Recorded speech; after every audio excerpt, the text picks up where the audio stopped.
We're live? Dang. All right. Hello, everybody. This is Small Axe Talks. I'm here today with Mr. Paul Mayfield. We met, just for a little reference, at a place here in Phoenix called Phoenix City Grill. And we just happened to end up talking about a local restaurant called Durant's. And he had brought up that he was a part of executive producer for a movie that came out a few years ago called Durant's Never Closes. So he's been a local Arizona resident here for quite a while, so I'm sure he has some interesting things. And Paul, I'll let you kind of talk about, if you don't mind, how long have you lived in Arizona, and just a little bit about your Since background. 1947. My family moved out here. I was 5 years old. And although I went back every summer and spent time in Texas on the family farm and ranch for about 2 months, I grew up that whole time in Phoenix. I saw it change a lot, a whole lot.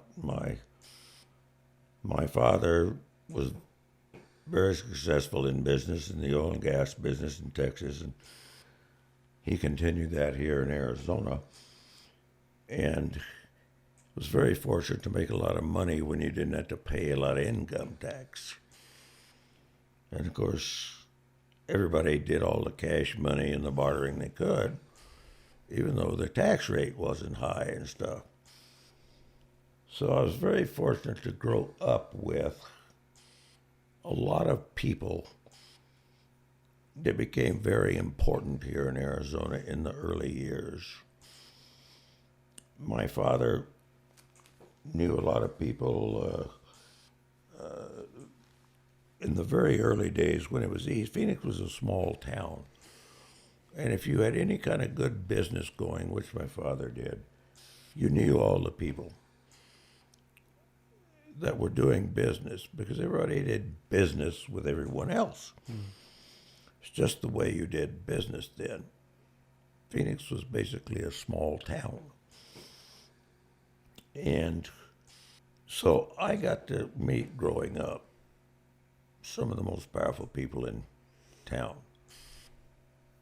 at a very early age. And as time went on and I got married, or was engaged to marry, my father-in-law was the same way. He knew everybody in town. He and my father knew each other. My father was a partner in Blakely Oil Company, the largest, most profitable independent company in Arizona. They had stations in 90 stations in Arizona and one in California just across the border in an Air Force base. Was that an industry that you were a part of at any point, or were you interested in? Well, I was part of it from the standpoint that I worked from an early age at my father's stations. I got an allowance, usually more than I. Should I look at you Or wherever you want to look, whatever you're comfortable with. Up at the ceiling, that's perfect. Yeah, whatever you're comfortable with. How about I look up here and say how we don't tell any lies? I work. I got a very good allowance, more than I should be paid When you were young. when I was young, but Yeah. I still had to mow the yard. I went to work with my father. I helped him open up a service. I ran things back and forth, and I was just around. Yeah. Where did you go to high school? Just curious. I went to high school at Washington High School. Okay. I was scheduled to go to West or Central because it would have been the first year for Central, and we lived in the Central High District. Okay. But we moved in 1957 to 8th Avenue and Butler, where it was all horse property there back then, and it was in the county. And my mother wanted a big old ranch house, and we got one. And so I ended up being recruited by Washington High School to play football. In those days, there weren't a lot of big football players. Yeah. We're talking 1956. That must have been so interesting to be here and see Phoenix in that time, because it had to be completely different, right? It was the most wonderful times. Austin, you wouldn't believe it. Yeah. You didn't have to lock your doors. Yeah. It cooled off at night because there weren't a lot of big buildings and concrete streets. Central Avenue was gravel from about Camelback on Wow. north. It was just wonderful. All irrigated. You could sleep under a VAP cooler with nothing on but the fan on the cooler, and you'd get so cold at night you'd have to cover up with a sheet or a blanket. Wow. Wonderful times in Phoenix. Everybody was safe everywhere. The schools were always wonderful. So when did you see it start to kind of change and get bigger, noticeably bigger and different, in your opinion? Well, I really didn't until middle 70s before things began to change. But the late 60s and the 70s were probably some of the best years you could ever have in Phoenix. That's when I really met all of the power people, and I was old enough to realize. And I learned from them. I listened. That's the one thing I did, was I listened to what I knew they were successful businessmen. So I listened to them. I wanted to know what they did and how they did it to become successful. And if I was a good writer, I could have written a book years ago. It wouldn't work. It wouldn't work today because of the internet, but it worked prior to the internet. And actually, everything on the internet is the same as it was years ago, except it was done mouth to mouth on the telephone and in person then. Now it's done on the computer, but it's not as personal on the computer. In those days, it was all personal. So like relationships with people and things Your like relationship was what meant more. In those days, you could go to Durant's or the Beefeaters or the Playboy Club or someplace with a business. How long was that open? The play, because I have heard that was downtown. It was downtown, and the building is still there, and the top floor is occupied, but it was on the top floor at Central, right across from just north of Thomas, on the east side of the road. Building's still there. I could drive by and show it to you.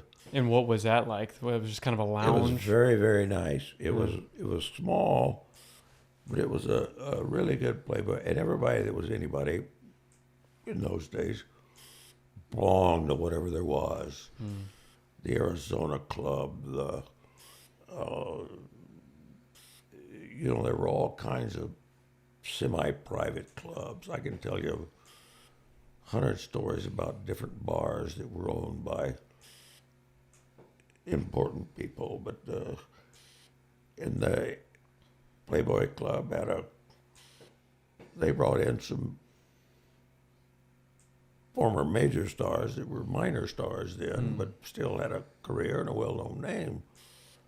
And they all came out and talked to you when they were not performing, and drank there and ate there. The food was excellent. It was in the same complex where the Ivanhoe was, which was a big hangout for chasing women. I've never heard of that. Where was that? Down on Central. It was on Central, Okay. in the same complex, but on the ground floor is where the Playboy Club was, just north of Thomas, and that's where a lot of the Don Bowles stuff from the Don Bowles murder, which can come into play later because I knew everybody involved. Um, that's where a lot of the stuff from there took place. But a lot of strange things happened to me because of my father. And So what happened to your father? Did he die when you were young? My father died at the age of 50. Okay. I was in school in Texas when he died. I wish I had never gone to school, In college. college you were in going, okay. Texas, North State University, North Texas State. Why do you say that? Well, I say that because if I'd have stayed home, I would have probably been in the music business. Really? My father was good friends with all the local musicians at that time, among them Marty Robbins that worked for him at his service station. I even have pictures of Marty singing at a grand opening at a Blakely station. And I wanted to be a performer. I played and sang, and I wanted to be a performer or a producer in the entertainment business. Yeah. Basically country and western. And my parents wanted me to be a dentist or an engineer or something like that. I really didn't. If I would have told them what I really wanted to do and stayed here, I don't think my father would have passed away when he did, because I think I could have helped him. He would have had other things to do than sit back and damage his heart by drinking and smoking too much and worrying. At any rate, that's another story. So he passed away while you were in Texas in college? While I was in school, he passed away when I was in Texas. So when did you the come? same year that John F. Kennedy was shot. Really? No way. Wow. About a month after John F. Kennedy was shot. Wow. Another interesting story. Yeah, definitely. Were you at all ever, because that was, the Vietnam times, were those ever times that you were afraid of having to be involved in Vietnam? Were you ever having to be afraid to be involved in those times, or were you a little older? Being what? Involved in Vietnam. In Vietnam, was that something? Well, I had tried to, when I got out of high school, I was a hawk. I wanted to go shoot and kill. Really? Go to war? Oh, get in the war. Really? I was 4F, so I couldn't go. And truthfully, I thank the Lord above and anybody else that helped me, because it was a horrible war that should never have happened, and we never fought to win it, and it was crooked on the military, and military didn't give any of the president's advice and proper advice. They lied to him, and so I'm thankful I didn't go. It was such a horrible thing, and I respect Vietnam veterans more than I do practically anybody else, because other than Korean veterans, there's nobody much left. Yeah. Other than our modern people, and I'm very pro-veteran. Mm-hmm. Definitely. So when did you come back to Arizona? Well, I came back in January of... Kennedy was killed in 63. 62, I forget. But at any rate, Kennedy was shot, and my father died, and the very first of the next year in January, I came home for good, helped my mother run his business, and I went back to school at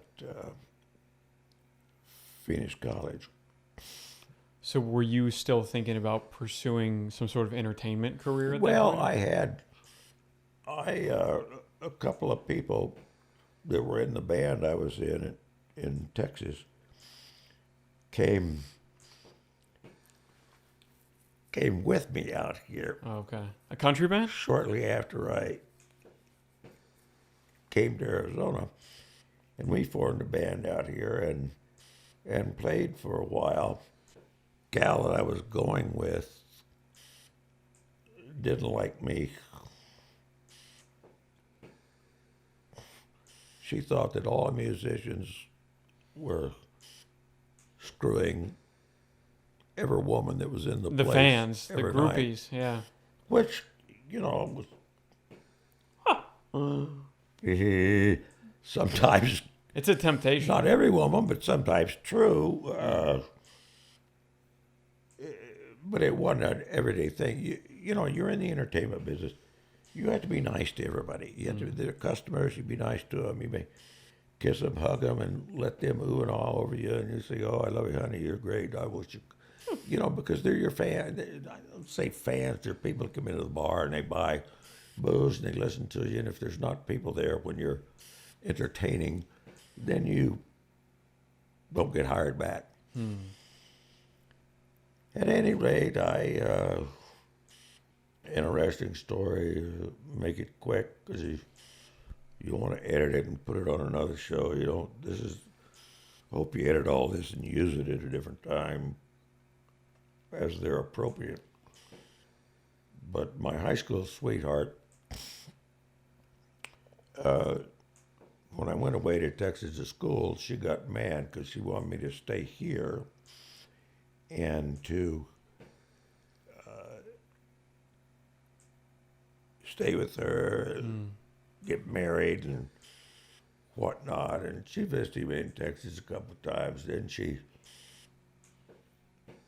got really ticked off and decided she'd piss me off and make me jealous and come back from Texas. So she got married to this guy that she really didn't want to get married to. She did it just to piss me off. And sure enough, I did come back, but it was because my father died. But it was real close to that time. And when after the funeral stuff, I was staying here and whatnot, and I started seeing her every now and then when she came into town. She worked for Hughes Air West, was stationed in Vegas.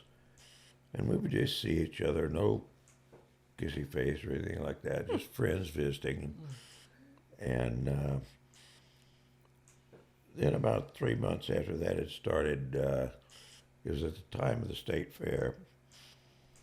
She called and wanted to know if I would pick her up and take her home. She was over close to my house. And so I went over and picked her up, and we were driving to her house, and it was 62 or 63, because it was 63. Because I had a new 63 Buick Riviera. Ooh, nice. I was a spoiled kid. Oh. The cars were so beautiful back then. I'll tell you, you're missing a lot if you weren't. Yeah. And a lot of people weren't. And I respect the fact that a lot of people have to work harder for what they got than I did. It's still like that. It's still I like worked very hard, but not. It's different when you. At any rate, that. we get to her house and we stop, and she looks over and she says, "Do you still love me, Paul?" And I said, "Lynn, I will always love you. I always have. I don't know care how many times you've been married." And she kind of teared up, and reached over and kissed me and put my hand on her breast and said, "Will you wait for me? I'm getting a divorce. I filed the papers today." Wow. In Vegas. Wow. And I said, "Yes. As soon as you file them, as soon as they're delivered, I'll fly up there and we can get married." Wow. Because he was a jerk. They hadn't been married that long, maybe a year and a half. And they had nothing to fight over, no money to fight over anything. And we kissed, went into the living room of her family's house, consummated our future marriage once again. And I wanted her to stay and not go to the fair with her cousin. But she said, "No, I have to go to the fair with my cousin." And so I went home that night. And the next day, about 1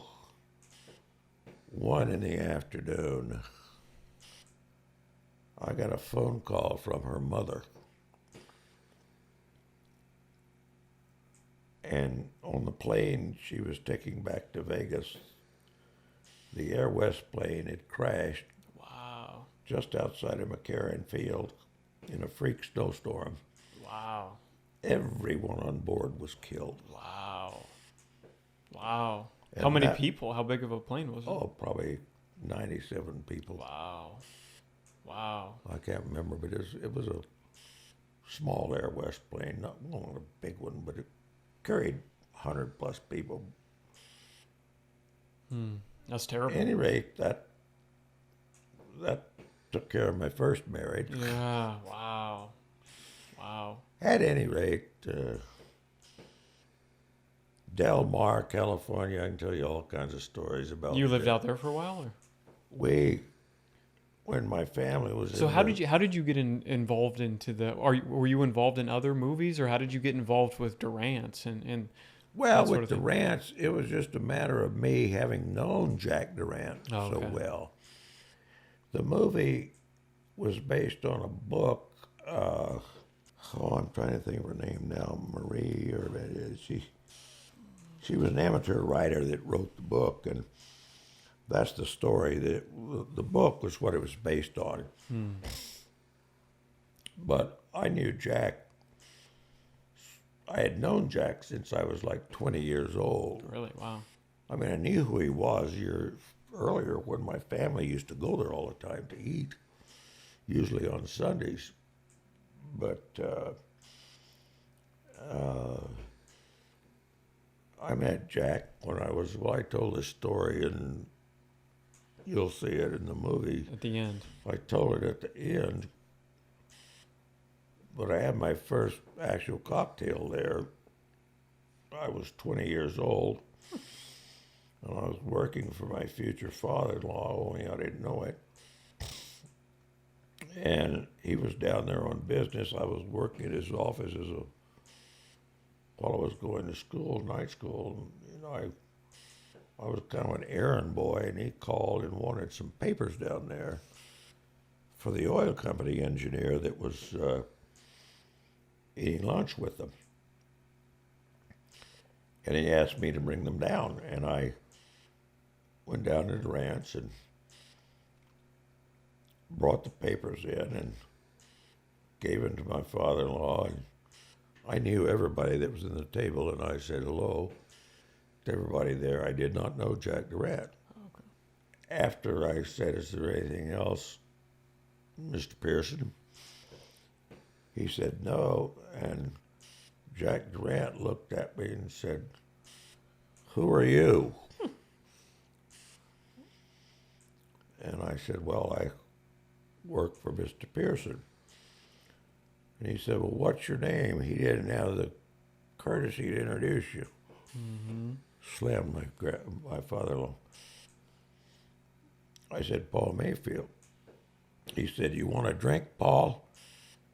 And I said, "I'm not I said, I'm only 20. And he said, I didn't ask how goddamn old you were. I said, you want a drink. I kind of glanced at my father-in-law, and he didn't do anything. And I said, yes, sir, I'd like a screwdriver. Screwdriver. And Jack Durant kind of motioned, and everybody in there in the booth, nobody said a word. It was a booth for 4, and there were already 4 there. He motioned for them to scoot over. They all scooted over real tight, made room for me to sit down, and Jack Durant yelled at the bartender, said, give the kid a damn screwdriver. Oh. I drank my drink, got up, said goodbye to everybody, thanked Mr. Durant, and he said, come back and see me sometime, kid, I'll talk to you. He never called me anything but kid until toward almost the last 4 or 5 times I called him. One time he called me by my name. Really? But ever since that, it was kid, and I would go back and talk to him. I was in there a lot for business after I got into the office and everything. Yeah. And I would sit and talk with Jack at night over at his favorite seat and everything. That's kind of how I kind of got involved with the Durant's movie. Okay. So, during that time, I think you had said, or I don't know if it was in the movie, that was kind of a place that people kind of hung out and did business in. And was that kind of the hot spot for a long time for people? Oh, it was. People used to go to Durant's, the Smuggler's Inn over in the old Park Central. Joe Hunt's Steakhouse on Central. Several other places. And in those days, you did business with the people you did business with. It was just the way business was done. As I mentioned earlier, it was personal instead of on the internet. And people would agree on a deal and write some notes down on a napkin. Yeah. And agree, they'd shake hands, and then they would agree to meet the next day or the day after and have an actual contract to sign. That's awesome. I love that. It happened all the time. So how did he? Because in the movie it doesn't really like go into Jack Durant's past, but how did he end up in Arizona? How did what? How did he end up in Arizona, Jack Durant? Because he was in Vegas, right? Well, that's why I wanted to talk to you before he walked the movie. Jack Durant was originally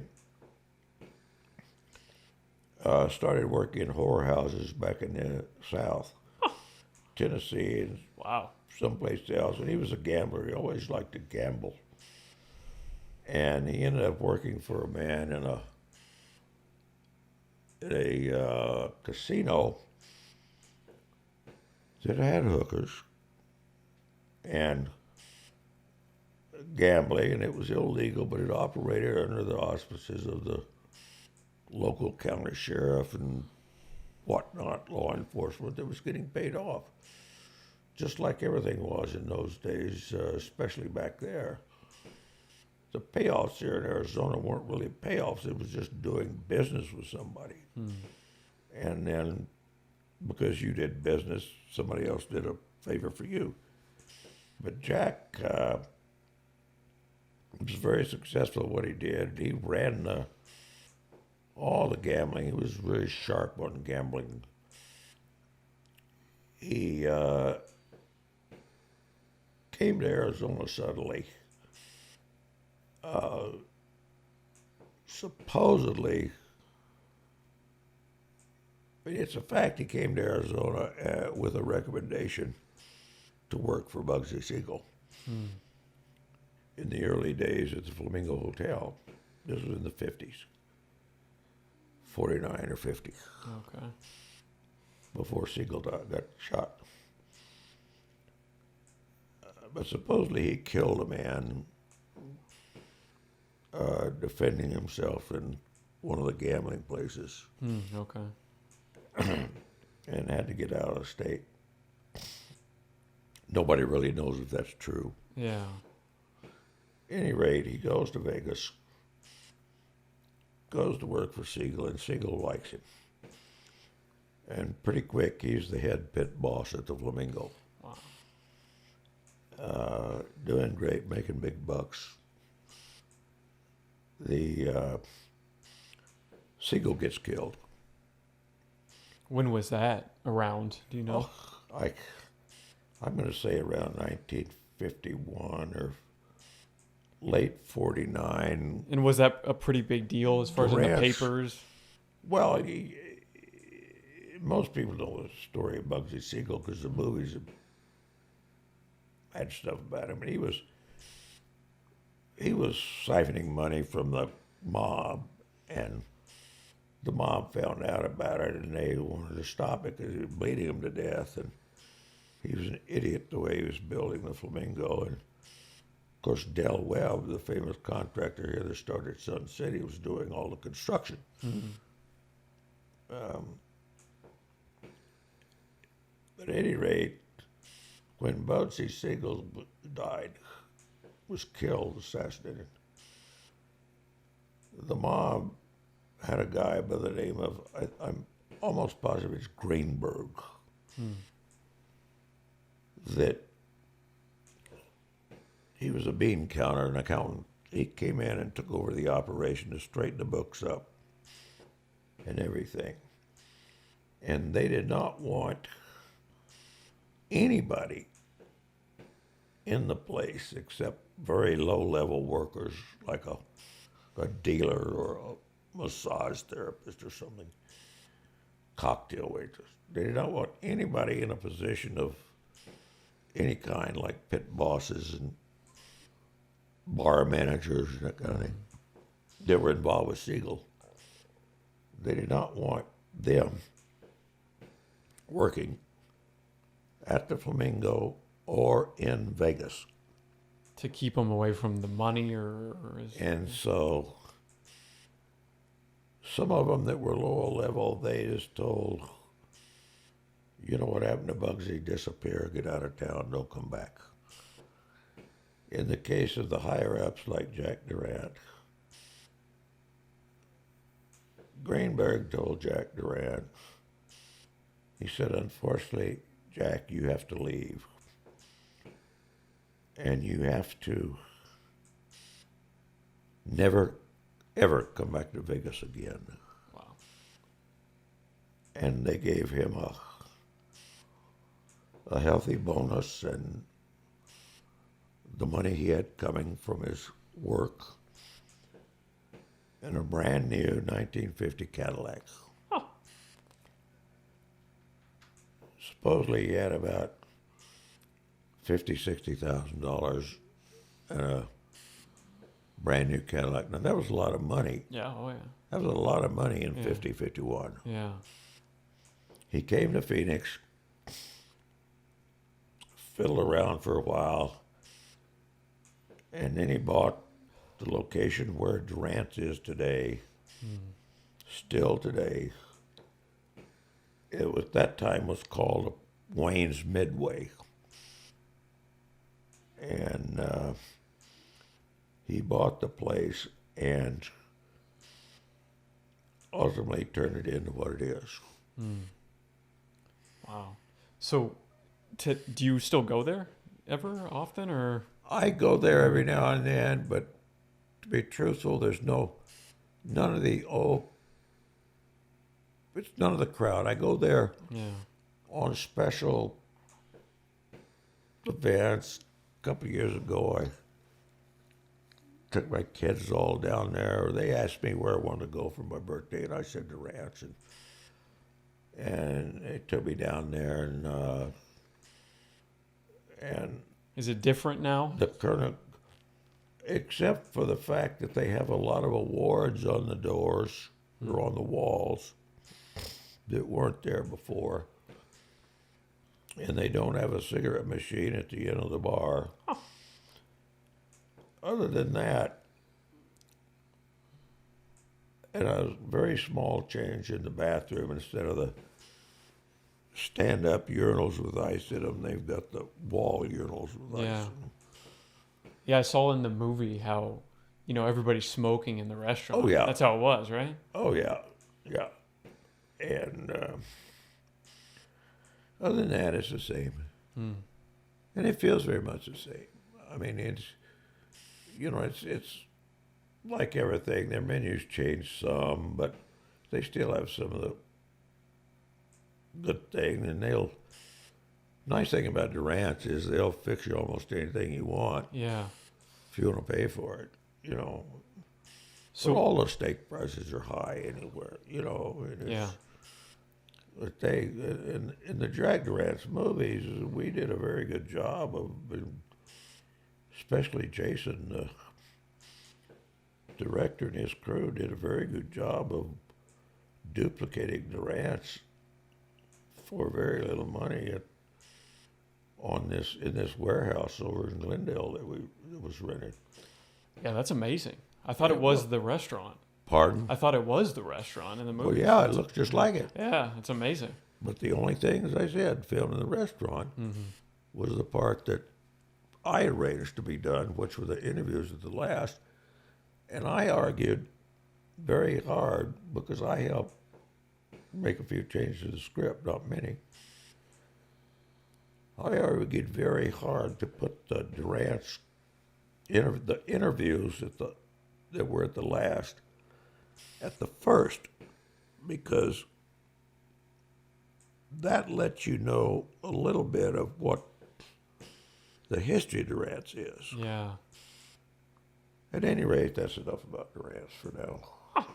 No, I like that. So, Phoenix, the way it is now, or what it's becoming, is it what you thought in the past it would be like, or is it different than what you thought it would be like? Do you need to pause? We need to pause it? I don't think that it's anything like I ever thought it would be in those days. Really? It was so nice then. I never thought, and it was growing, but I never thought it would grow to be a Los Angeles, Yeah. which is what it is today, where certain areas of town are in Phoenix, but they're nothing like Phoenix. They're their own, it's like you go to West LA, you're in Maryville. You go to East LA, you're in South Phoenix. I mean, it's just, and 90% of our areas in town are better than the ones in Los Angeles. Oh, for sure. Yeah, for sure. So, but hundreds of good memories that happened, and we could talk about Del Mar. But Yeah. that's So, what another- was that? What was that all about? Racing, horse racing. Why'd you go out there? Well, my family was involved in showing horses, and I got kind of involved in horse racing. I had a good friend in California that was a horse trainer and raised champion quarter horses. Sandy Arledge, she's the recently retired president of the entire American Quarter Horse Association. And she had a booth at Del Mar, and I've always loved horse racing. And I got into horse and mule racing. Mule racing. I didn't Yeah. even know they had that. Oh, yeah, it was a very big thing at one time. But the reason they call horse racing the sport of kings is because only a king can afford To race horses. to buy, train, and race horses. Now you call a king a multi-billionaire or a sheikh, from somewhere in Middle East. the Near East countries. But it's the most beautiful sport to watch. I just love it. And Why did that kind of go away, do you think? Because it's not go away. well, it's not as popular, the horse racing, as it was. Oh, it's just the times. The money got too big, and of course, a lot of people started fighting over track rights and all kinds of things. The last 3 years, it's gone downhill. Last 4 years, especially here in Arizona, because they're fighting for the rights to broadcast the simulcast and the betting and as soon as the CV thing settles down a little, Arizona can actually do off-track betting with Vegas. The federal law is passed and approved, but the state has to decide to do it. And because of so many other things going on, the state has not decided to do it yet. But So how long were you out in California? for about 5 years, we were there 6 months. We were there 6 weeks every horse race season, and we would go for the horse show season, which was right before the horse race season. And the whole thing was during the San Diego County Fair. So it was a great time to go there, and it took us 2 years to get to the beach, but then we had a place where the whole family went at the beach.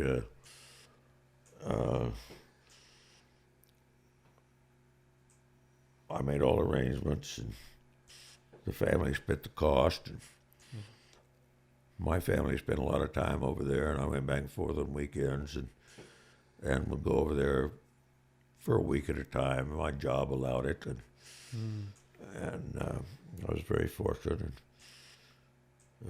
I met Charles Bronson over there by accident. You made a lot of stars were there, and you mean the house we were staying in was about 3 houses from Desi Arnaz's house. And my wife was reading the book he had just come out with about his life and with Lucille Ball. And she loved the show, and she loved Desi Arnaz. And I said, Joni, why don't you just go down here? It's only 3 houses down here. It's the house on the end, just 3 houses from us. I said, he's on the patio every day with friends and stuff, so just knock on the door and ask him to autograph your book. So she's got her bikini as it was then, and she was very well endowed. Went down there with her book and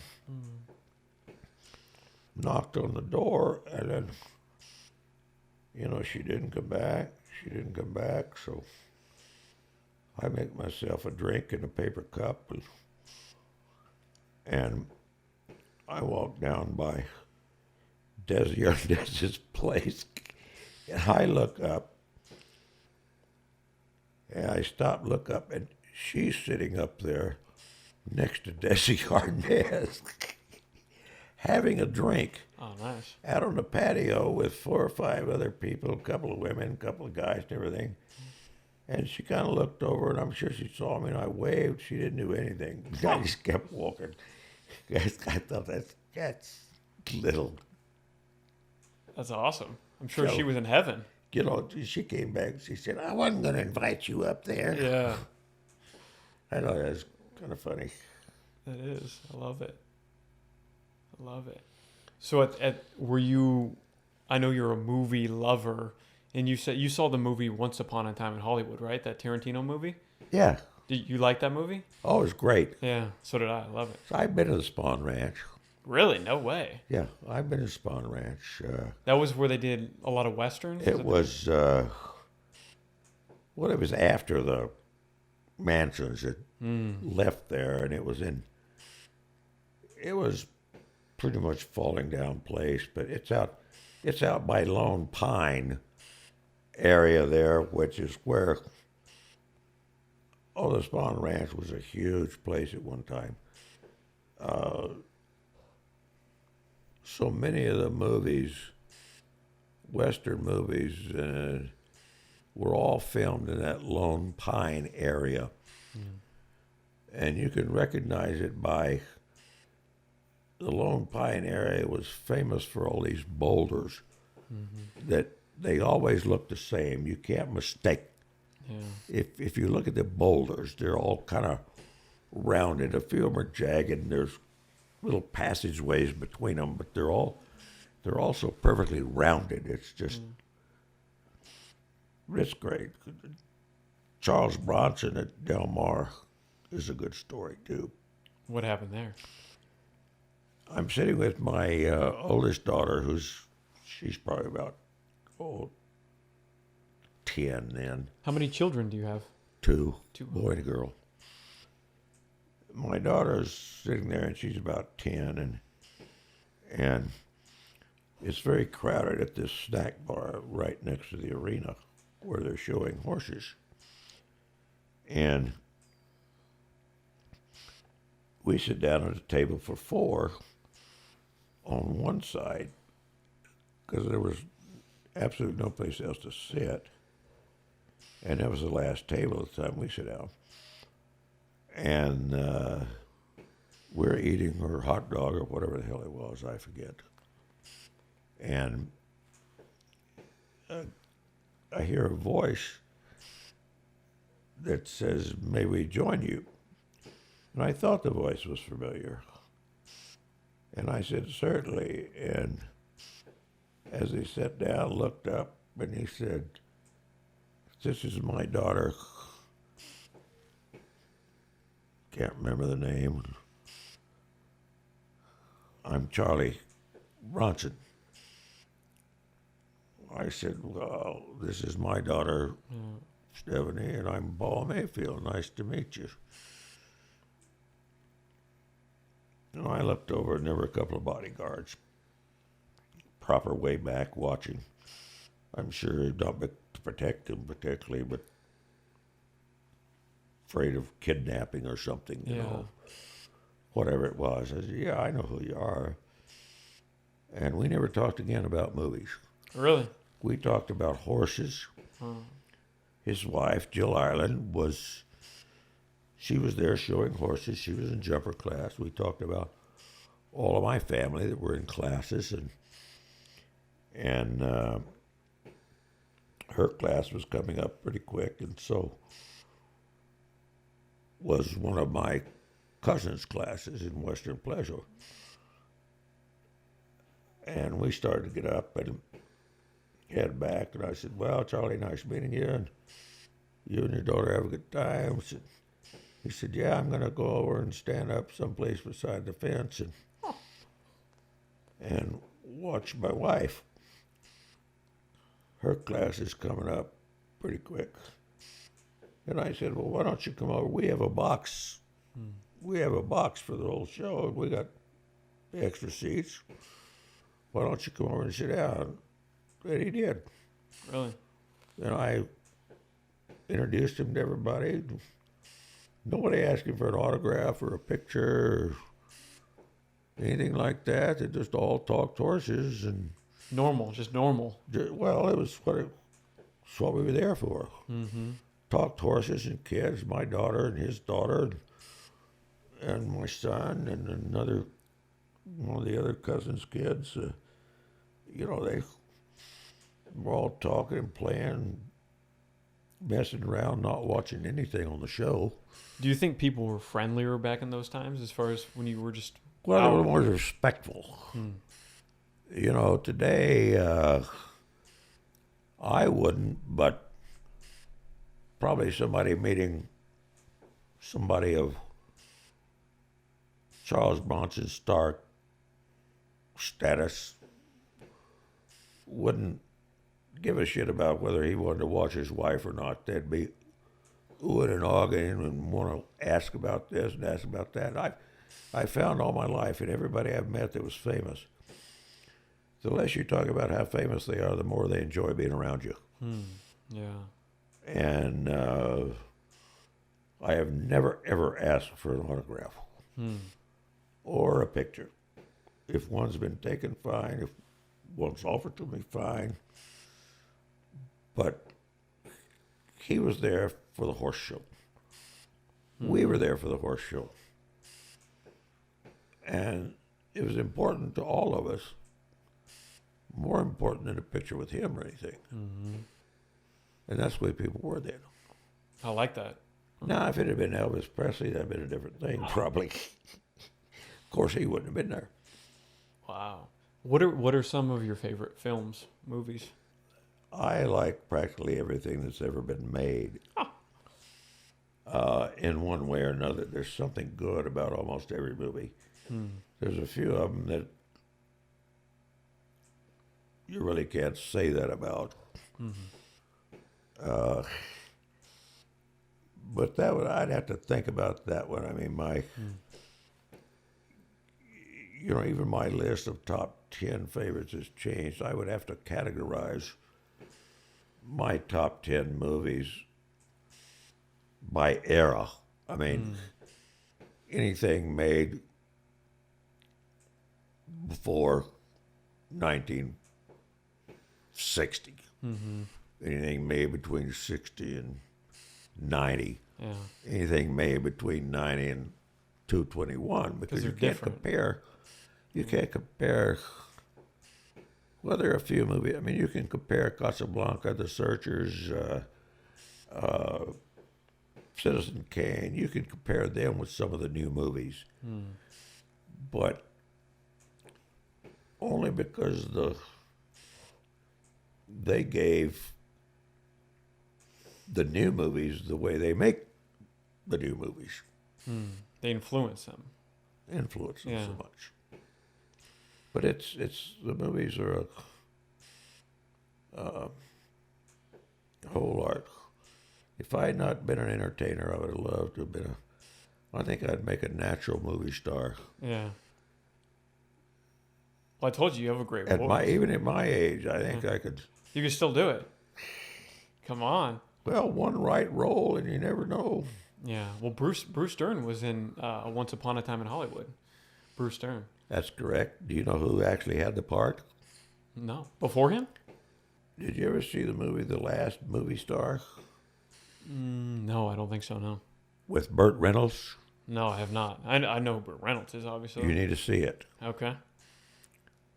He's an aging movie star that goes back for it's in his hometown, and it's a movie award, but it's just from a small group of probably 25 or 30 local young people that liked him in the movies. And he was a huge movie star. Made this little town, the hotel famous that's in the town and everything. And it's about his trip back there and how he wants to go visit his wife that's he hadn't seen in years, and she's in a nursing home with Alzheimer's and all this, and he thinks it's a really shit deal for this little award. Before it's over, he said it's the greatest thing that ever happened to me, and compliments these kids, and he's very proud of it. Well, the next movie that he was signed up to make was the part of Spawn in Once Upon a Time in Hollywood. Really?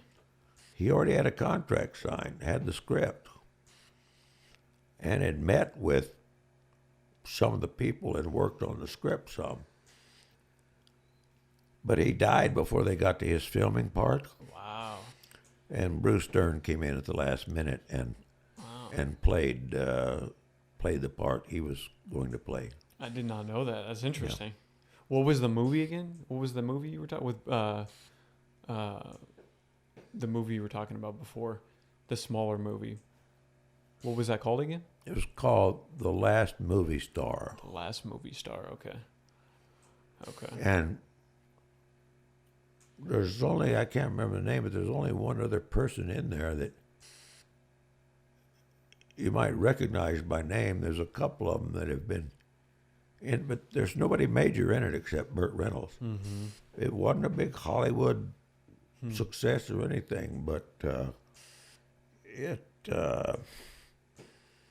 in the movie it changes this guy's attitude about life because he thought life was over because he couldn't be an actor anymore, and here he was getting a little piece of junk award from this small town, and it was where he grew up, but then everybody in town remembered him as a great actor and the man who made the town famous. And it just changed his whole mental thing away. Yeah.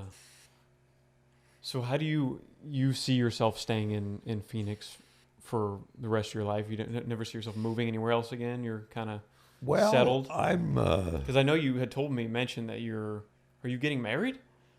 I'm getting married. Wow. Congratulations. No, No? we became engaged Christmas Eve. Wow. She's a Hispanic lady that's my age. We're within 4 months of each other, like all the same things. Dance, we grew up the same time, and I have a lot of things to get rid of, and hopefully you'll be over at the house. I'm not going to get rid of the things you would want to see very fast. I'd love to, yeah. And So you're just downsizing? move in with her. Yeah. But that's going to take 3-4 months. Mm-hmm. Yeah. Meantime, we'll go back and forth. I will. But eventually I plan to move in with her, and we're probably not going to get married until next fall. Wow. We want to wait until this C-19 stuff is settled down or over. Do your kids live here in Phoenix? Pardon? Do your children live here in Phoenix? Yeah, they both live here in Phoenix. Okay. Very successful. I'm very proud of them. Yeah, cool. So I'm just curious, where do you see, Where do I see myself? where do you see the country going as far as just with technology in the future? Do you think that's kind of crazy, everything that's going on, or are you nostalgic for more of the past? Technology has changed my life. It has changed everyone's life. It's going to continue. But only young people like you and Stephanie and Sam and my kids, you guys are all with the technology that happens. I'm not. Many, many people my age are not. I mean, I have a smartphone, and I do my best to do everything I can on that. I am very limited on my computer. My oldest grandson is going to make me a computer he's going to call an old people's computer. So that it's so easy I can do just a few things I want to do. That's great. That's what he does, is build and program computers. I love that. That's a great idea. So, yeah, and that's one of the things I want to do when I get moved, and really spend some time trying to get a little more, just to do some basic things. Because anymore, it's very hard to even buy toilet paper, and I use that example as stupid, without going on the internet. Yeah. But I mean, if you want to do anything with the state of the feds, you better go on the internet, because you never get through on the phone. You want a C-19 appointment, you might as well throw the phone out the door and go to somebody that has a computer to help you. Yeah.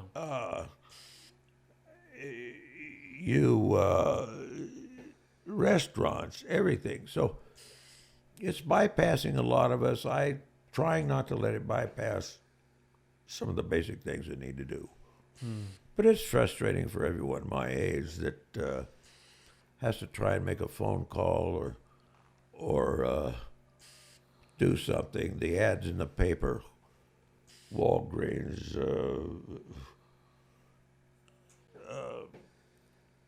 CVS Pharmacy, menus for restaurants. They're all Online. You want to see the ads, go to the internet and get an internet coupon. Mm-hmm. Well, I still need to clip them out of the paper. Yeah. But fortunately, you go to the store and they have them. It shows what they are, and you really don't need the coupon most of the time. Hmm. But Is there any projects that you're working on, or what do you do to kind of keep yourself occupied? well, I'm more than occupied catching up on a lot of paperwork, getting ready to sell stuff I have to move, getting ready to move. Working with you possibly on some things is the only new project I've taken on at all, Yeah, I love and it. it's the only one I'm going to take on. Yeah. It's just because it kind of excited me, and I liked it, and I like helping young people getting into business. Well, thank you. I appreciate that. And So, have you lived in your current home for a long time, or is there a lot of things that you're gonna have to get rid of that are like sentimental type items, family type items? well, there's not going to be a whole. I'll take only enough sentimental stuff Yeah. to have a little reminder, and in my own space at the house, someplace, which I think is going to be the bar in the house I'm going to have for my memorabilia room. Yeah. And we're both going to have to give up some things but it's a new life. You can't live in the old life all your life. I have to look at the God willing and lets me live another 4, 5, 6 years. I have to look at a new life that I can enjoy things with like I had, and I have. Once I get over a few humps, I've got no problems. I can do all of that I want to. Yeah. Lord willing, once again. But we got one last question, then Okay. I do. I have. If there's anything that you've learned like over your lifetime that's made, was there at any point that things kind of like clicked for you, or have you always been somebody who's been just kind of able to go from situation to situation in your life, or is there one like lesson that you've learned that's really like, wow, that was something I was profound? luck and being in the right place at the right time, fate, if you want to call it, is very important. But you have to be smart enough, streetwise enough, and not so conceited that you don't recognize here's an opportunity and I better jump on it. And you don't want to have been drinking or taking drugs or anything when you do that, because you may jump on something that's not worth a shit. But the times that I have been straight in the head and took on something, it became extremely successful for me. And once again, it is, they say you make you on luck. Well, you don't make it. You have the smarts to take advantage when the luck happens to you. And a lot of young people will think that's crazy, it's never going to happen to me. Well, if you're ready for it and educated and have study everything, know a little bit about what's going on everywhere, but street smarts. Don't forget you've got to have real street smarts. Gut instincts. You've got to be able to feel a gut instinct and have the heart to take a risk. And then anything you really want to be successful at, you should point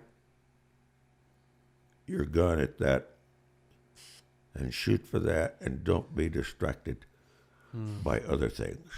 I love that. Wow. That's beautiful. That's Thank beautiful. you for this. I've enjoyed Yeah, it. no, thank you very much, and best of luck in your new life that you're going to have coming here pretty soon. And Well, we'll talk again, I yeah, hope.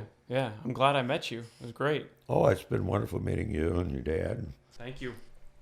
As Elvis would say, thank you very much. Thank you.